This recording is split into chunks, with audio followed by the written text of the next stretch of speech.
উঠছে আলো ফুটছে প্রাণ যাচ্ছে ঢেউ উঠছে কারা টুটছে আলো ফুটছে প্রাণ যাচ্ছে।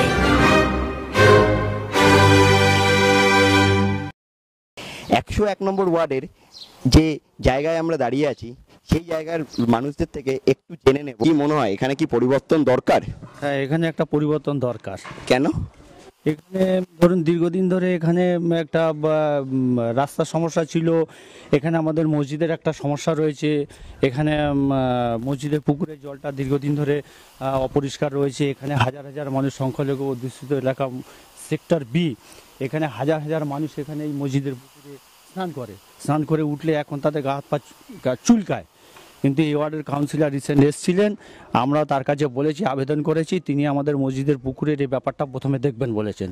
আর রাস্তার যে অবস্থা, রাস্তার মোটামুটি এখানে সরু সরু পাইপ দেওয়া আছে, এখানে বর্ষাকালে জল জমে যায়, সেটারও একটা এই ইলেকশনের পরে একটা সুরাহা ব্যবস্থা করে দেবে বলে তিনিও কথা দিয়েছেন। আশা করি সেটা হবে। সে কোন কাউন্সিলর, মানে বিদায়ী কাউন্সিলর নাকি? না, কাউন্সিলর না, বর্তমানে যে বাপ্পা দাশগুপ্ত যে এই ওয়ার্ডে তৃণমূল কংগ্রেসে দাঁড়িয়েছেন, তিনি এটা করে দেবেন ইমিডিয়েট। আমরা এখন দাঁড়িয়ে আছি কলকাতার 96 নম্বর ওয়ার্ডে। আসুন আমরা জেনে নিই এখানের মানুষের কি আশা এই ইলেকশন থেকে 18 তারিখের। এখানে সমস্যাগুলো যদি আপনি একটু তুলে ধরতে পারেন, এতদিন কি ছিল, মানে কতটা কাজ হয়েছে বা হয়নি, বা আপনারা কি আশা করছেন ফিউচারে কি কাজ হবে না হবে, সেটা নিয়ে যদি আপনি একটু আলোকপাত করেন। দেখুন, মোটামুটি এখানে 2000 সাল থেকেই আমাদের এখানকার কাউন্সিলর, 2000 কাউন্সিলরে ছিল আমাদের দেবব্রত মজুমদার, 2005-ও দেবব্রত মজুমদার, 2010-এ রেখা দে। এই যে রাস্তাঘাটগুলো দেখছেন, এই রাস্তাঘাটগুলো ঠিক এরকম ছিল না, এবড়ো থেবড়ো ছিল। এই যে লাইট পোস্টগুলো একটা ডিম লাইট জ্বলতো, বাইরে কোনো খোলা ড্রেন ছিল।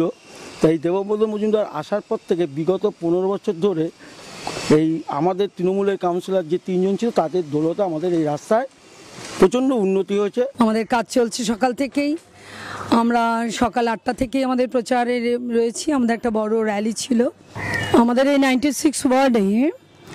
প্রথমত হচ্ছে পানীয় জলের ভীষণ অভাব, সব জায়গায় পানীয় জল পৌঁছয়নি,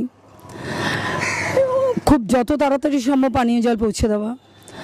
আর আমরা দেখতে পাচ্ছি একটা পানীয় জল প্রকল্পের একটা জায়গা হয়েছে রিজেন্ট এস্টেট লাগোয়া একটা পুকুরে, শিলান্যাসটা হয়েছে হবে বলে উদ্বোধন। কিন্তু যে কথা ওনারা বলছেন আগামী জুন জুলাই মাসের মধ্যে তুলে দিতে পারবেন জল, এটা একটা অবাস্তব পরিস্থিতিটা হতে পারে না কখনো। আপনারা নিজেরা ওখানে গেলে দেখতে পাবেন।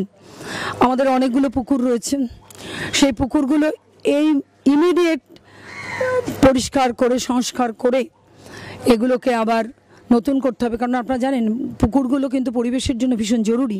দীর্ঘ 15 বছর ধরে এই 96 ওয়ার্ড আমাদের কাছে নেই। তাহলে এই 15 বছর ধরে এই পুকুরগুলো না কোনো সংস্কার হয়েছে, না বাধাই হচ্ছে ইত্যাদি। একটি পুকুর তড়িঘড়ি করে ভোটের বাদ্যি বাজার পরে একটু সংস্কারের 1/4 কাজ হয়েছে। কারণ আমাদের কলোনি অঞ্চল, সেই কলোনি অঞ্চলে অনেকগুলো গলি, আমি তো ঘুরলাম, এই অনেকগুলো গলিতে আমরা দেখতে পাচ্ছি কি জল নেই, লাইট নেই। জলের সমস্যা তো আগেই বললাম, লাইট নেই। কোথাও কোথাও যে ত্রিফলা আলো করে বড় বড় করা হচ্ছে, ত্রিফলা আলোর প্রশ্ন নেই, প্রয়োজনও নেই। আমাদের যেটা প্রয়োজন কলোনির প্রতিটি কলোনির গলিতে গলিতে লাইট পৌঁছে দেওয়া, এটা খুব ইমিডিয়েট কাজটা করতেই হবে। এখন আমরা দাঁড়িয়ে আছি 96 নম্বর ওয়ার্ডে। কথা বলে নেব এখানকার ক্যান্ডিডেট দেবব্রত মজুমদারের সাথে। আপনি তো দীর্ঘ 15 বছর ধরে সেবা করেছেন মানুষের, এখন আবার নতুন করে ফেরত আসছেন, ক্যান্ডিডেট হিসেবে দাঁড়িয়েছেন। আপনার ভিশন কি, মানে আপনি এর পরে আর অনেক তো উন্নয়ন করেছেন, আর নতুনভাবে কি উন্নয়ন করতে চান এই 96 নম্বর ওয়ার্ডে? জলের সমস্যা আছে, একটা জলের সমস্যা মেটাবার বিষয় আছে। উন্নয়ন তো রেগুলার চলে, নতুন নতুন একটা পূরণ হয়, মানুষের আরেকটা চাহিদা বাড়ে, সেই নতুন চাহিদা পূরণের ব্যবস্থা করতে হবে। হ্যাঁ, ডেভেলপমেন্ট তো কখনোই থেমে থাকে না, তাই মানুষের আশাও আপনি আরও বেশি ডেভেলপমেন্ট করবেন। এখানে রাস্তাঘাটের একটা সমস্যা আছে, একটা লাইটেরও সমস্যা আছে যেটা আমি শুনলাম, সেটার ব্যাপারেও আপনি কিছু যদি বলেন। কোনো রাস্তাঘাটে কোনো সমস্যা নেই, সমস্ত রাস্তাই বাঁধানো, আন্ডারগ্রাউন্ড ড্রেনেজ আছে, এমন কোনো গলি নেই যেখানে কোনো আলোর সমস্যা আছে। সুতরাং এইগুলোতে আর কাজ করবার মতন জায়গা নেই, সবই প্রায় শেষ হয়ে এসছে কাজ করা।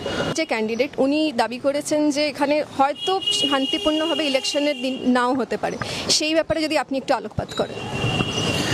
ওদের স্বভাবই হলো ওরা 34 বছর ধরে মানুষের ভোট লুট করে যারা জিতেছে ওরা সবসময় মনে করবে যে ভোট লুট হবে। ভোট কোনোদিনই লুট হয় না, আমরা বিশ্বাস করি না ভোটের লুট করাতে। শান্তিপূর্ণভাবে ভোট হবে, শান্তিপূর্ণ ভোটে মানুষ যাকে চাইবে সে জিতবে। আগের থেকে এই লড়াইটা এখানে প্রথম হওয়ার না, লড়াইটা হচ্ছে দ্বিতীয় হওয়ার। সিপিএম দ্বিতীয় হবে না বিজেপি দ্বিতীয় হবে, লড়াই সেটা চলছে। আগে ওরা দ্বিতীয় হোক, তারপরে তো প্রথম হওয়ার লড়াই আসবে। শুনে নিলাম এখানকার ক্যান্ডিডেট দেবব্রত মজুমদারের কথা। উনি খুবই কনফিডেন্ট এবারে উনি জিতবেন আর মানুষের উন্নয়ন করবেন। উন্নয়ন যেমন কোনোদিনও থেমে থাকে না, উনি উন্নয়নের পথে আরও এগিয়ে যেতে চান, মানুষের ভালো করতে চান। ক্যামেরায় শ্রমিকের সাথে আমি ভাগ্যশ্রী, জেপিভিএম কলকাতা।